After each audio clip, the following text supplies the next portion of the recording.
तुम्हारे नाम के आगे नहीं जुड़ती, मगर भोले भी तुम इतने नहीं जो आम दिखते हो। भले ही चेक पर भी दस्तखत करना नहीं आता, बड़ी कारीगरी से तुम दिलों पर नाम लिखते हो। आपके दिलों पर नाम लिखने के लिए अब एक बार जोरदार तालियां उठे। मैं आवाज देने जा रहा हूँ अरुण जैमिनी जी। बहुत बहुत धन्यवाद भाई चिराग। नौहर के शानदार और जानदार श्रोताओं को प्रणाम करता हूं। प्रणाम तो ले लो भाई, राम राम कर लो। दरअसल क्या है कि बहुत शानदार कविताएं हुई हैं, सबने बड़ी शानदार कविताएं सुनाई। अभी हम कोरोना काल से बाहर आ नहीं पाए। कीर्ति ने बहुत बढ़िया कविता सुनाई कोरोना पर।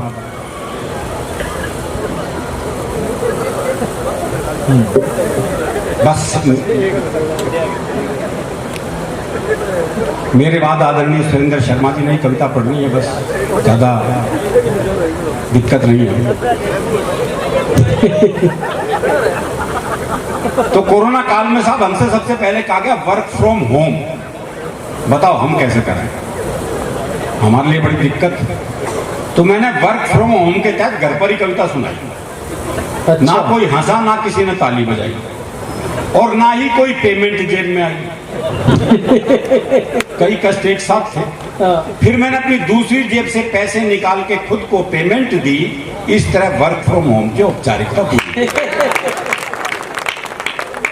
अच्छा, मेरे वर्क फ्रॉम होम का देखा देखी पूरे विश्व में देखा उसको, असर पड़ा उस पर। ये रूस और यूक्रेन के युद्ध में अमेरिका और यूरोप वर्क फ्रॉम होम ही कर रहे हैं। हाय हाय हाय हाय, वाह वाह वाह वाह, क्या बात है। एक समस्या जो सबने बताई वो 3 महीने पहले लॉकडाउन, 3 महीने बाद में, 3 महीने घर पे पड़े हुए हो गए साहब।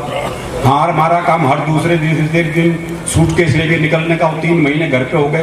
पत्नी मेरा चेहरा देखे, मैं पत्नी का। ये सबसे बड़ा कष्ट था और हर शादीशुदा का था। तो मैंने सोचा कुछ पल अलग ढंग से जिया जाए और किसी महिला मित्र को वीडियो कॉल किया जाए। हाय हाय हाय हाय, तो कुछ तो परिवर्तन हो। देखो, बाहर जा नहीं सकते। बाहर जाने की स्थिति तो ये थी ना कि आदमी बेसन लेने जाए, सूजी लेके आओ। भाई बहुत अच्छे। तो घर में पड़े थे 3 महीने लगातार, ऐसे हो गए थे, सब कुछ बंद बाहर। तो मैंने सोचा कुछ पल अलग ढंग से जिया जाए, किसी महिला मित्र को वीडियो कॉल किया जाए। ये सोचकर मैंने अपनी सबसे सुंदर महिला मित्र को वीडियो कॉल मिलाया। अच्छा। लेकिन उसने फोन ही नहीं उठाया। थोड़ी देर बाद लैंडलाइन पर उसका फोन आया। मैंने फोन ना उठाने की शिकायत की तो उसने समझाया, देखो सारे ब्यूटी पार्लर बंद हैं, अपना चेहरा नहीं दिखाऊंगी, मैं भी भाभी जी की तरह चुड़ैली लग रही हूं, इसलिए वीडियो कॉल नहीं उठाऊंगा। बहुत अच्छे। एक दृश्य आपको और याद दिलाता हूं। 22 मार्च 2 साल पहले, आप याद करो, जनता कर्फ्यू लगा था साहब। मैं दिल्ली में जा रहा था, मैंने जीवन में कर्फ्यू पहली बार देखा था। मैं सुबह 10 बजे अपनी बालकनी में आया, पूरा सन्नाटा, कोई आदमी नजर नहीं आ रहा था। वो गली के कुत्ते बहुत परेशान थे, उन्होंने भी कर्फ्यू पहली बार देखा था। वो कौन सा अलीगढ़, मुजफ्फरनगर या मुरादाबाद से आए थे, वो भी वहीं पैदा हुए थे। अच्छा, क्योंकि सूंघने की शक्ति कवियों में भी होती है।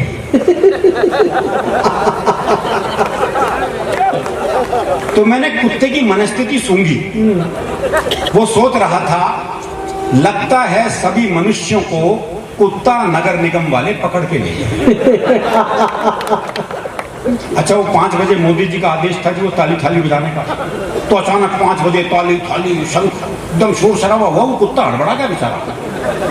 मैंने उसकी मनस्थिति फिर सूंघी। वो सोच रहा था, बहुत जल्दी छोड़ दिया इसे।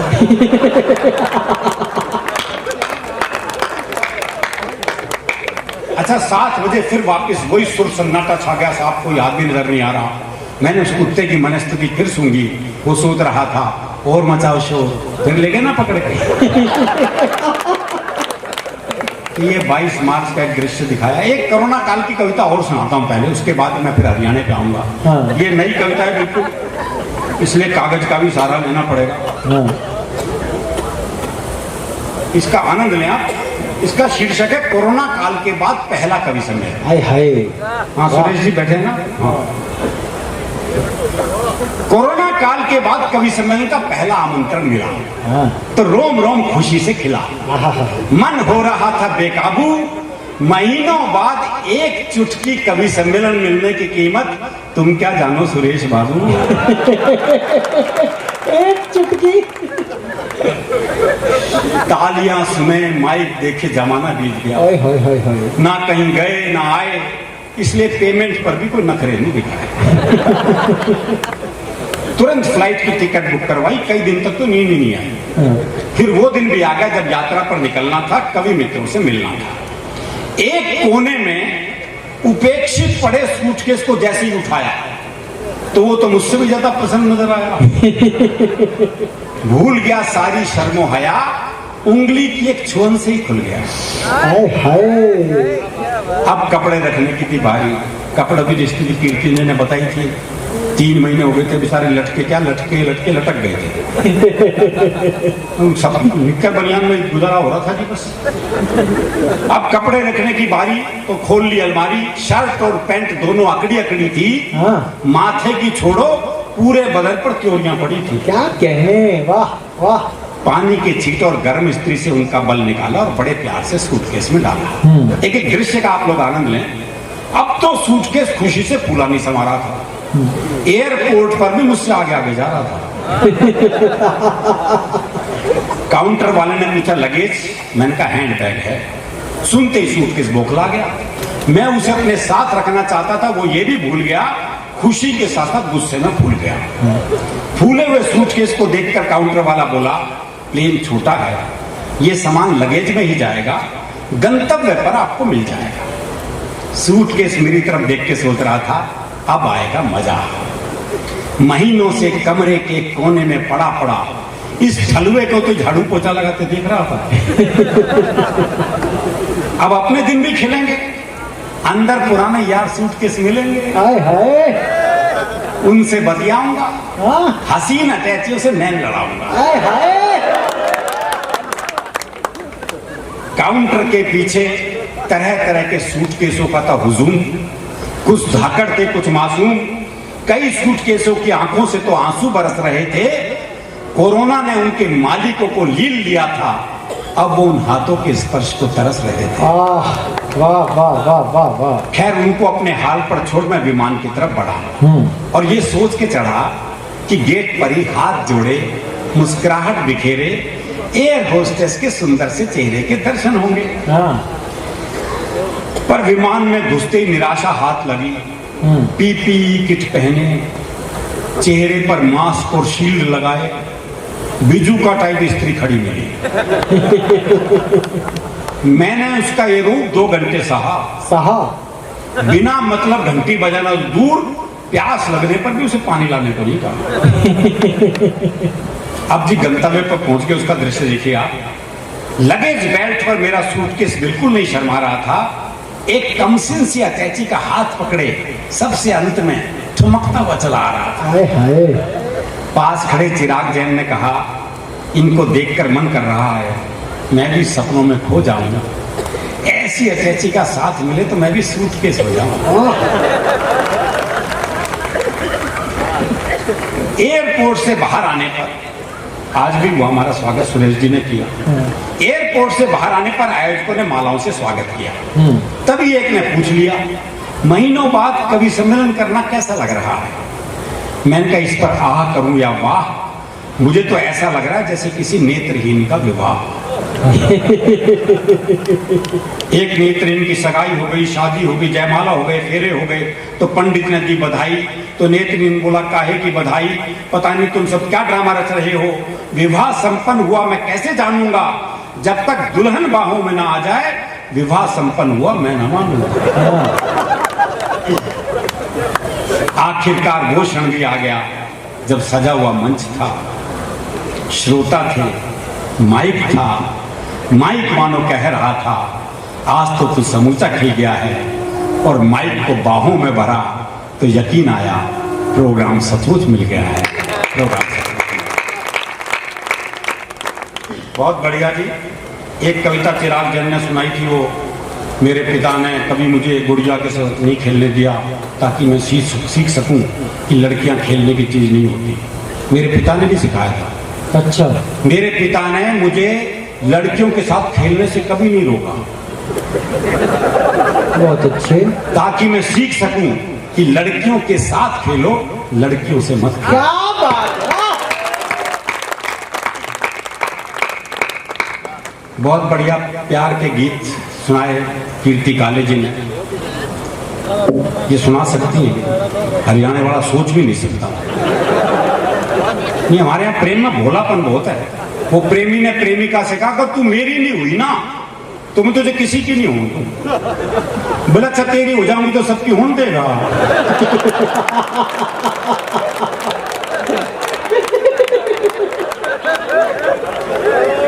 ये भोलापन है।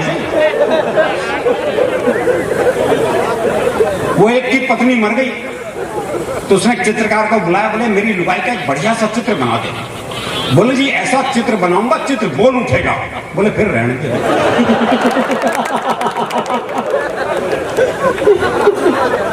हमें पता है कि हमारे प्रेम की क्या स्थिति है सर।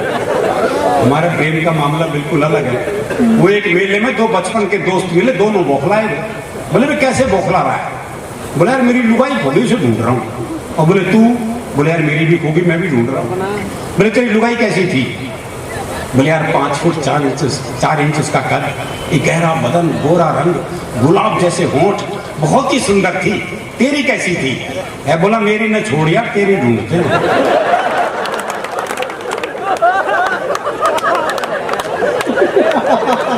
हाँ तालियां जरा मिलके बजा दे पर। हाँ साथ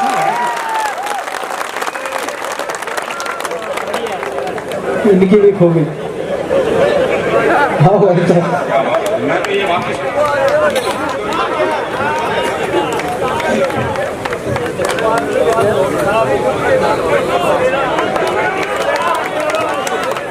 ये भी ले जाओ, फिर वापस भी गाना है।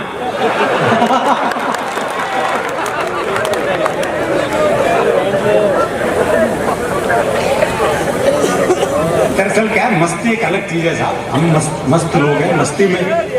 हाँ अरे आपका तो खैर कहना ही क्या साहब, क्या अंदाज है आप।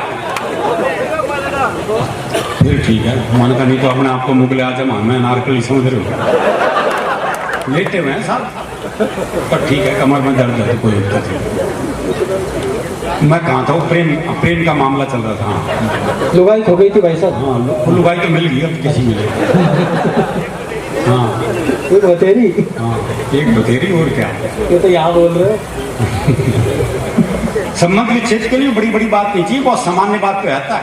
वो प्रेमी ने प्रेमिका को जैसी सीने से लगाया तो प्रेमिका बोली तेरा दिल बड़ा कुरकुरा सा है। अरे बोले दिल कुरकुरा कौन है, तेने बीड़ी का बंडल तोड़ दिया।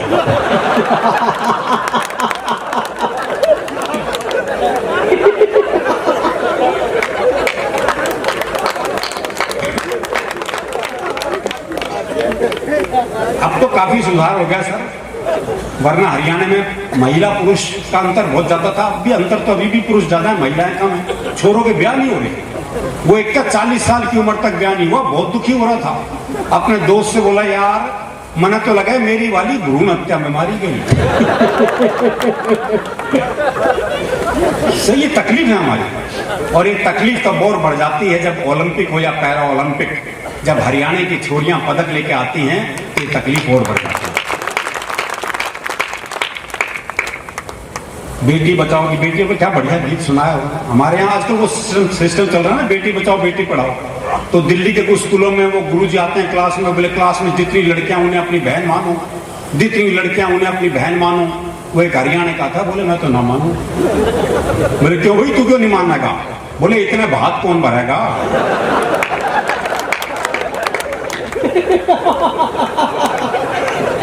तो बात उसकी जायज है। जब वो इतनी दूर का भविष्य जानता है, निकट का तो जानता ही है। वो क्लास में टीचर ने सवाल कर दिया, बोले मैंने तुझे थप्पड़ मारा, इसका भविष्य काल बता। बच्चा बोला तेरी साइकिल में पंचर मिलेगा।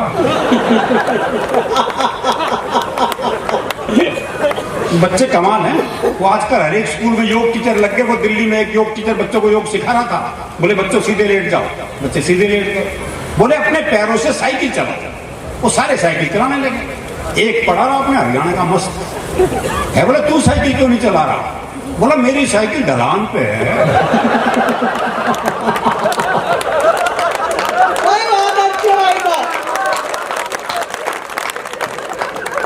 सिखा लो जी योग, ये सीखेंगे योग। भाई जिसने योग गुरु कृष्ण जी से योग सीख लिया वो इनसे योग सीखेगा। हाँ। हम तो सीखे सिखाए लोग हैं। बच्चे हमारे यहाँ कमाल है। क्लास में टीचर ने सवाल कर दिया, बोले मान लो तुम्हारे पास 10 लड्डू हैं। बोले कैसे मान लूं, तो भाई नहीं। बोले मान लो, गणित में माना जाता है। बोले माना है तो मान। 2 लड्डू किसी ने ले लिए। बोले पहले तो ये बता किसने ले लिए। अरे बोले मान लो ना किसी ने ले लिया। बोला अच्छा मान लिया, तो कितने बचे? बच्चा बोला जी 20। बोले ये कौन सा गणित है? बोले गणित में तेरी मानी जाएगी बस। हमारी भी मान ले भाई। इन बच्चों का कोई मुकाबला नहीं है साहब। वो हरियाणा के गांव में स्कूल के पास ही शमशान घाट था। तो गांव में कोई मरता, स्कूल की छुट्टी हो जाती, तो बच्चे बड़े खुश। बोले सही जगह स्कूल है। वो एक दिन 8-10 बालक स्कूल जा रहे थे, तो स्कूल के बाहर 2 बूढ़े बैठे बीड़ी पी रहे थे। तो एक छोरा बोला हमारी 2 छुट्टियां तो बाहर बैठी बीड़ी पी रही हैं। बच्चों का मुकाबला नहीं। दरअसल क्या मन का साफ होता है, जो मन में वो जुबान पे है। वो हरियाणा के एक आदमी का मुकदमा चल रहा, तो देख ताई गवाही के लिए आई। अच्छा दोनों वकील उसी के गांव के। तो पहले वकील ने पूछ लिया, बोले ताई मुझे जाना है। खूब जानू हूं, गुलाब सिंह का छोरा है तू, 1 नंबर का झूठा। तेरी लुगाई तक तो छोड़ के चली गई थी। बेचारा वकील सन्न रह गया। उसने दूसरे वकील की तरफ इशारा कर दिया, और ताई से जाना है। अच्छी तरह जानू हूं, करनेल काने का छोरा है यो, 1 नंबर का याश। तेरी लुगाई से भी इसका चक्कर था। भाई साहब जज साहब ने कोर्ट स्थगित की, अपने चैम्बर में गए, दोनों वकील बुलाए। बोले खबरदार ताई से मेरे बारे में कुछ पूछ लिया।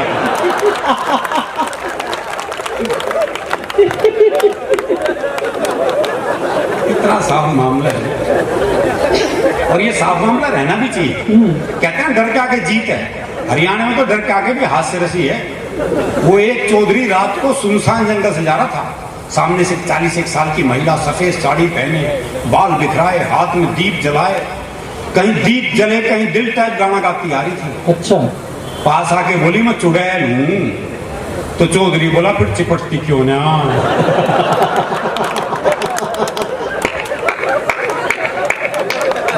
चुड़ैल भी क्या कर लेगी। तो बहुत मस्त मामला है, और ये मस्ती रहनी चाहिए साहब। हर उम्र में रहती है। वो एक 80 साल का बूढ़ा बस में चढ़ा, तो 75 साल की बुढ़िया बोली ताऊ कित जागा। अब बूढ़े के तो पाट तो खून नहीं। कोई 75 साल की बुढ़िया ताऊ कह दे, इससे तो अपमान हो नहीं सकता उसका। लेकिन उसकी मस्ती देखिए साहब, मस्ती फिर भी कायम रहती है। बुढ़िया बोली ताऊ कित जागा, तो बूढ़ा बोला बेटे तेरी खातिर छोरा देखने जा रहा हूं।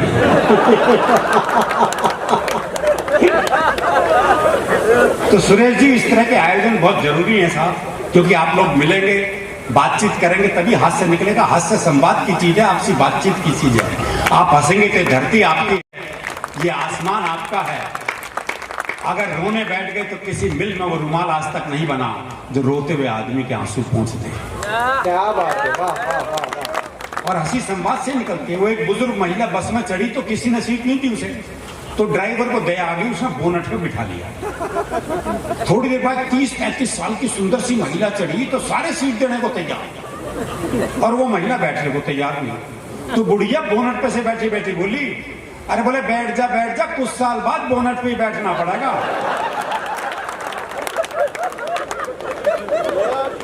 ये संवाद बहुत जरूरी है। जय हो। दरअसल राजस्थान और हरियाणा बिल्कुल पड़ोसी प्रदेश है जी, लेकिन अंतर बहुत है। आपके यहाँ बड़े सम्मान सूचक शब्दों का इस्तेमाल होता है, हरियाणा में आप, जी, इन शब्दों का प्रयोग वर्जित है। मैं मैं राजस्थान घूमा हूँ जी, श्री गंगानगर आपके पड़ोस में ही है, श्री डूंगरगढ़। शहर के नाम का क्या श्री, हरियाणा में तो बाप के नाम का क्या नहीं लगा है, बोले किसका है, बोले देवकी का। श्री शब्द की गुंजाइश ही नहीं। वो मुझे एक भिखारी मिला। अच्छा वैसे आपको हरियाणा का आदमी कहीं भीख मांगता हुआ नहीं मिलेगा, इसलिए नहीं कि बड़ा स्वाभिमानी होता है, इसलिए कि मांगनी नहीं आती। सच्चाई तो यही है। वो मुझे भिखारी मिला, बोले 20 रुपए दे। बताओ ऐसे वो कौन देगा। अच्छा कसूर उसका भी नहीं है भाई, दीजिए शब्द है ही नहीं हमारे यहाँ है। बोले 20 रुपए दे। मैंने कहा भाई क्या करेगा, बोले चाय पीऊंगा। मैं कहा चाय तो 10 रुपए की आती है। बोला तू नहीं पीएगा मेरे साथ। तो अगले कंपनी भी चाहिए भाई।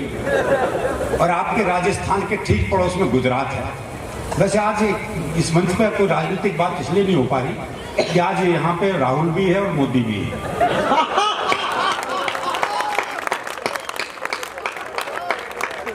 तो इसलिए हम कुछ कह ही नहीं पा रहे आज। तो ठीक पड़ोस में गुजरात है। आप में से कोई गुजरात तो गए हुए। मैं एक बार एक गुजराती परिवार में खाना खाने पहुंच गया थी। मैं ही जानता हूँ मेरी क्या स्थिति हुई। वो छोटी छोटी कटोरियों में तो सब्जी भाई ने खाऊं सूंघूं। वो जामन जितना दही, बोले दही लो जी दही। अब हरियाणा में तो कटोरा भर के दही नहीं मिले तो कहीं की दही। मैं सही बता रहा हूँ जी, राजकोट की घटना है। वो पहला फुल्का है, ये साइज था फुल्के का, गोलगप्पे जितना। मैं सोचा 35-40 खाऊं जब जाके बात बढ़ेगी, लेकिन अगला तो मेरे से भी ऊंची चीज था। 5वां फुल्का देते हुए बोला ये तो लेना ही पड़ेगा।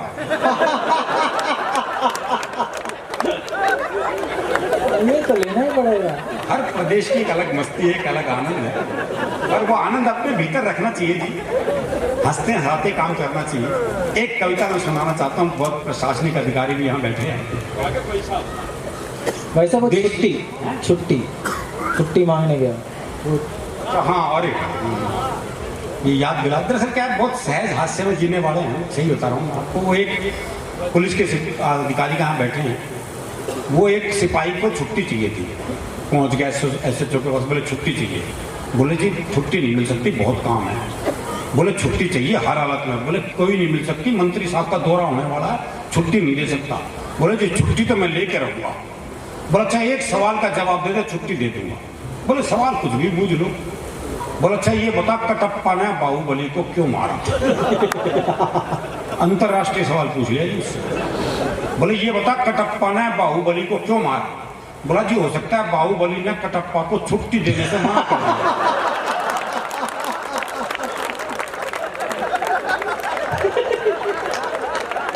जिंदाबाद भाई साहब। ये जो आनंद है। राम बधावर ने बहुत शानदार कविता पढ़ी थी वीररस की, फिर कीर्ति जी ने भी 2 मुक्तक आपको सुनाए। हमारे होशो हवास में कारगिल जैसा युद्ध हुआ, क्योंकि जब 1971 में युद्ध हुआ तो हम बहुत छोटे थे। तो मैंने कारगिल युद्ध से एक हास्य की कविता निकाली। साहब कारगिल वीर रस का विषय है या करुण रस का विषय है, लेकिन मैंने कोशिश की उसमें से हास्य रस निकालने की। कारगिल के बाद मुझे ध्यान है, एक मेजर साहब और एक SP साहब बैठे हुए थे। मेजर साहब बोले हमारे सेना के जवान बड़े साहसी होते हैं। SP बोला जी हमारे पुलिस के सिपाही ज्यादा साहसी होते हैं। मेजर बोला देखा नहीं कारगिल में हमारे जवानों ने क्या जलवा किया। SP बोला जी हमारे सिपाही ऐसे जलवे रोज करते हैं। तो मेजर बोला भी तुम्हें समझ में नहीं आएगा। तो मेजर ने एक जवान को बोला, बोले जवान इधर आओ। बोले हाँ। सामने टीला देख रहे हो। बोले हाँ। बोले भाग के चढ़ जाओ और कूद जाओ। साहब जवान भाग के चढ़ा और कूद गया। तो मेजर बोला SP से देखो इसे कहते हैं साहस। SP बोला रुको। उन्होंने अपने सिपाही को बोला, बोले सिपाही इधर आओ। बोले हाँ। सामने टीला देख रहे हो। बोले हाँ। बोले भाग के चढ़ जाओ कूद जाओ।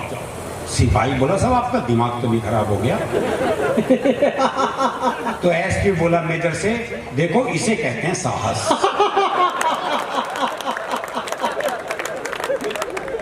साहस तो यही है। तो हर जगह का साहस अलग अलग है।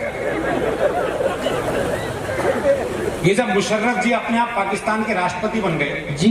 हाँ ये जी मैंने व्यंग में लगाया भाई। हाँ। कोई भरोसा नहीं कौन किसको देश से बाहर भेज दे।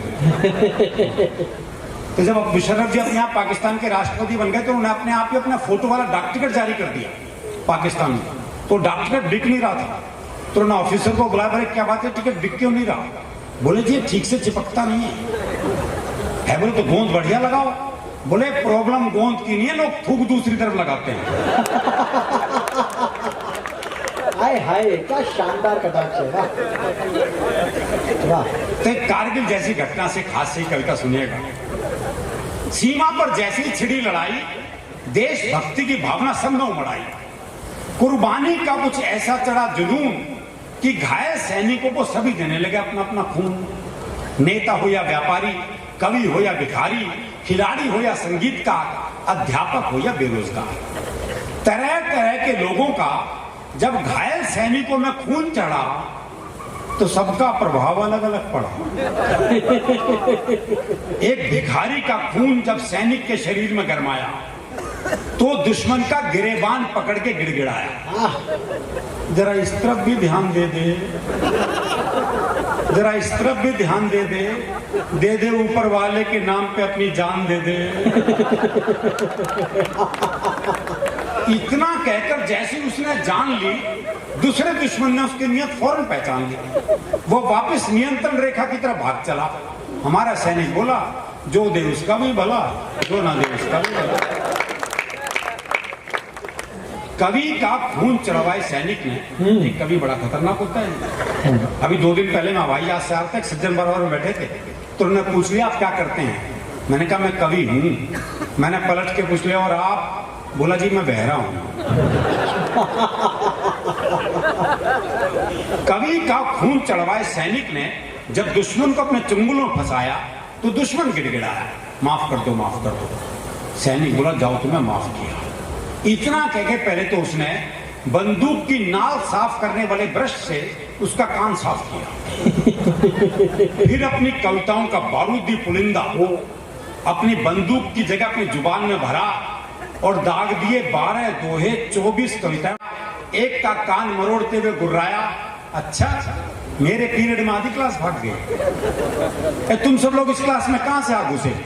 तुम सबके नाम तो स्कूल से सन 47 में कट चुके। क्या कहने, हाय हाय। तुम सबके नाम तो स्कूल से सन 47 में कट चुके। और क्या ये बनकर याद करो सन 71 जब हमने चमत्कार दिखलाया था, 90,000 नालायकों से एक साथ कान पकड़वाया था। क्या बात है, वाह। अबे मूर्ख, हम सारे देश के चहेते हैं, इतिहास पढ़ाते पढ़ाते भूगोल बदल देते। क्या कहने। सुनो ये बंदूक यहां से हटाओ, जाओ किसी पेड़ पर से एक मोटी डंडी तोड़ कर लाओ, पूरी चोटी पर उधम मचा रखा है, फौरन मुर्गा बन जाओ।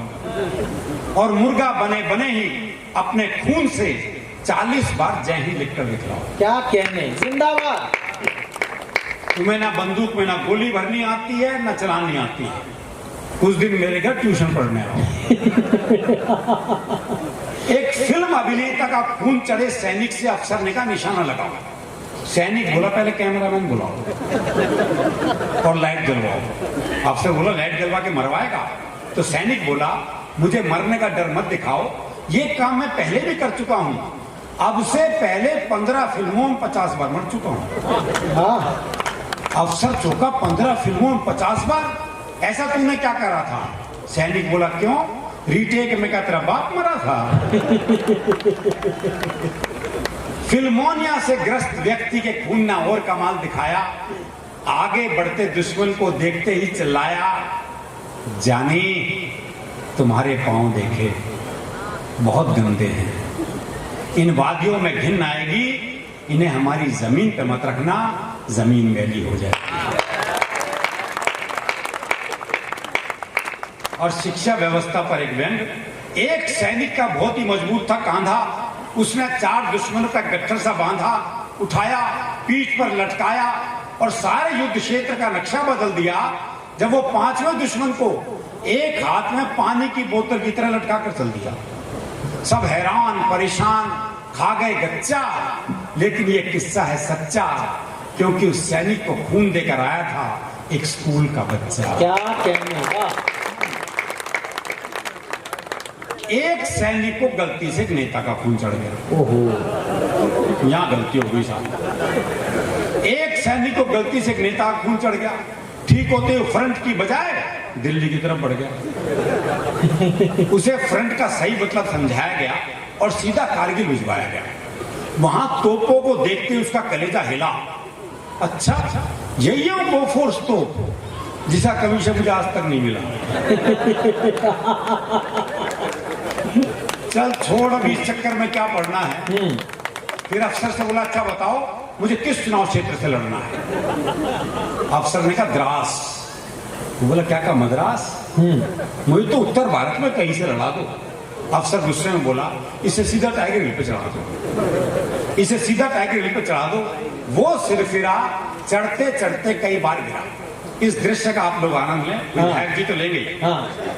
वो सिरफिरा चढ़ते चढ़ते कई बार गिरा। जहां भी 2-4 सैनिक दिखे वहीं रस्सी छोड़ दे और वोट मांगने के लिए दोनों हाथ जोड़ दे। खैर सारे रास्ते उसने खूब वायदे किए, खूब आश्वासन दिए, खूब भाषण पिलाया और इसीलिए टाइगर हिल पे चढ़ ही नहीं पाया। वो तो शुक्र है इसी दौरान बंद हो गई लड़ाई, वरना पता नहीं क्या कुल खिलाता भाई। और कविता की सबसे महत्वपूर्ण और अंतिम पंक्ति आप तक पहुंचा रहा हूं, वरना पता नहीं क्या कुल खिलाता भाई। लेकिन मैं कहता हूं कुछ ऐसा इंतजाम हो जाए, नेताओं का खून सैनिकों को नहीं बल्कि सैनिकों का खून नेताओं को चढ़ाए। कुछ ऐसा इंतजाम हो जाए, नेताओं का खून सैनिकों को नहीं बल्कि सैनिकों का खून नेताओं को चढ़वाया जाए, ताकि उनमें भी भारत मां के सच्चे सपूतों का रक्त हो। कोई ढूंढने से भी देशद्रोही ना निकले, हर नेता देशभक्त हो, हर नेता